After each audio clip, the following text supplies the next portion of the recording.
Hello friends, Manisha cooking and ব্লগে আপনাদের সবাইকে স্বাগত।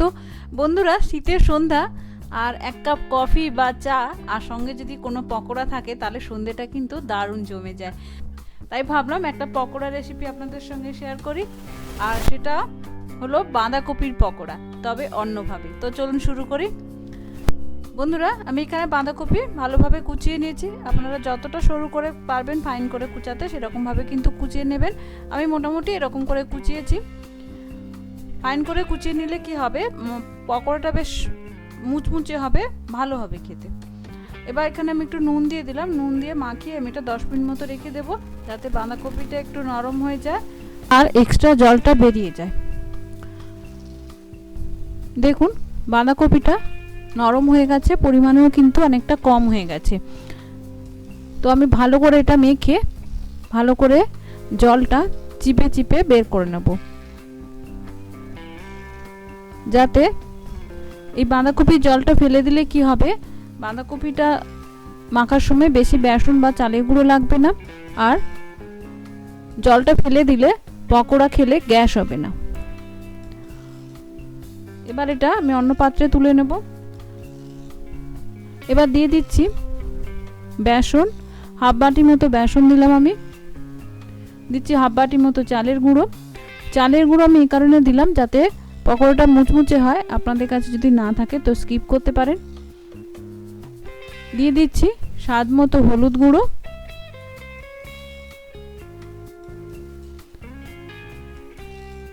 একটু চিনি। বন্ধুরা, বাঁধাকপিতে একটু চিনি দিলে, বাঁধাকপি ফুলকপি এগুলোতে একটু কিন্তু চিনি দিতে হয়, চিনি না দিলে কিন্তু ভালো লাগবে না। দিচ্ছি একটু গোলমরিচ গুঁড়ো, দিচ্ছি একটু রেড চিলি পাউডার কালারের জন্য, যাতে দেখতে ভালো লাগে। দিচ্ছি একটু ভাজা মশলা, আপনারা চাইলে ধনে বা জিরে গুঁড়ো দিতে পারেন। ভাজা মশলা দিলে বেশি টেস্ট হয় বলে আমি ভাজা মশলা দিলাম একটু। আর দিলাম একটু গোটা জিরে। জিরেও কিন্তু গ্যাস কম হতে সাহায্য করে। নুন মাখানোর সময় দেওয়া আছে, তাই একটু বুঝে দিতে হবে। এবার দিয়ে দিলাম 3-4টে কাঁচা লঙ্কা আমি কুচিয়ে রেখেছিলাম, সেইটা দিলাম। একটা মিডিয়াম সাইজের পেঁয়াজ এরকম একটু বড় করে কেটে রেখেছিলাম। এটা কিন্তু ফাইন করে কুচানো কোনো দরকার নেই, এরকম বড় করে কাটলেও কিন্তু ভালো লাগবে। এবার দিয়ে দিচ্ছি একটা ডিম। আপনারা যেরকম পরিমাণ করবেন সেই রকম পরিমাণ মতো কিন্তু ডিম দিয়ে দেবেন। বন্ধুরা, আমি এখানে আমিষ করছি, তাই জন্য ডিম আর পেঁয়াজ দিলাম। আপনারা যদি নিরামিষ করেন তাহলে ডিম আর পেঁয়াজ বাদ দিয়ে বাকি উপকরণগুলো দিয়েও কিন্তু করতে পারেন, তাহলেও কিন্তু ভালো লাগবে। তো ভালো করে আমি এটা মেখে নেব হাত দিয়ে। যদি প্রয়োজন হয় তাহলে একটু জলে ছিটে দিতে হবে, নাহলে কিন্তু অনেক সময় ওতেই হয়ে যায়। দেখুন, আমি মেখে নিয়েছি। এবার দিয়ে দিচ্ছি ধনেপাতা কুচানো। ধনেপাতা কুচানোটাও ভালো করে এর সঙ্গে মিশিয়ে নেব। এবার একটা কড়াইতে আমি এদিকে তেল গরম করতে বসিয়ে দিয়েছিলাম। আমি এখানে ডিপ ফ্রাই করব, তাই বেশি কিন্তু তেল নিয়েছি।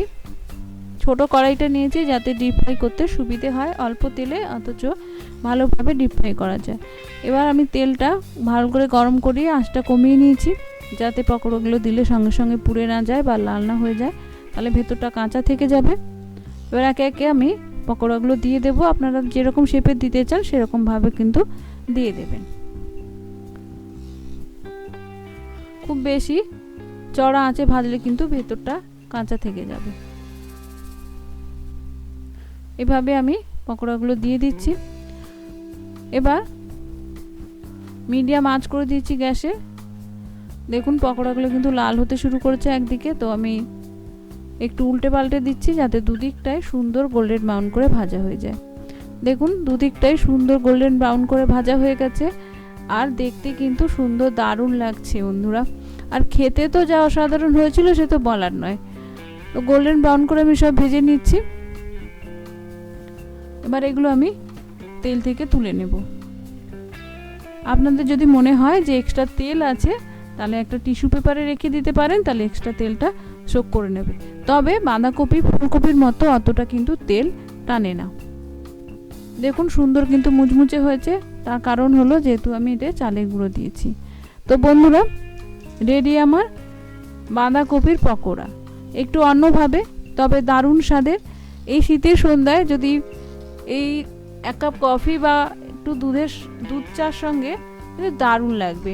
আমার তো খুবই পছন্দ হয়েছিল, আমার কফি দিয়ে খেতে বেশি ভালো লাগে, তাই আমি কফি দিয়ে এটা খেয়েছি। আর মুড়ি দিয়েও কিন্তু দারুণ লাগে। তো বন্ধুরা, পরিবারের সঙ্গে এই শীতের সন্ধ্যায় এই পকোড়া করে শীত এনজয় করুন, ভালো থাকুন। নমস্কার, ধন্যবাদ।